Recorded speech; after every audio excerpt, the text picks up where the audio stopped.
సంతానోత్పత్తి నిపుణులు ఒక ఆందోళనకరమైన ధోరణిని గమనిస్తున్నారు. 25 నుంచి 35 ఏళ్ల వయసులో కూడా చాలామంది భారతీయ మహిళల్లో అండాశయ నిల్వ తగ్గుదల గుర్తించబడుతోంది. అంటే ఊహించిన దానికంటే తక్కువ మరియు బలహీనమైన అండాలు.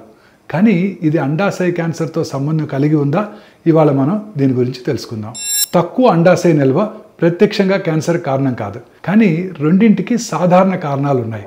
ఆలస్యమైన గర్భధారణ, హార్మోన్ అసమతుల్యత, ఊబకాయం మరియు జీవనశైలి ఒత్తిడి. అండాశయ పనితీరు తగ్గడం వ్యాధి ప్రారంభ లక్షణాలను దాచవచ్చు. అందువల్ల ఇది ఆలస్యంగా గుర్తించబడుతుంది. సో ఋతుక్రమంలో సమస్యలు ఉన్నా లేదా కుటుంబంలో అండాశయ లేదా రొమ్ము క్యాన్సర్ చరిత్ర ఉన్న మహిళలు తప్పనిసరిగా గైనకలాజికల్ చెకప్లు, అల్ట్రాసౌండ్ పరీక్షలు కూడా చేసుకోవాలి.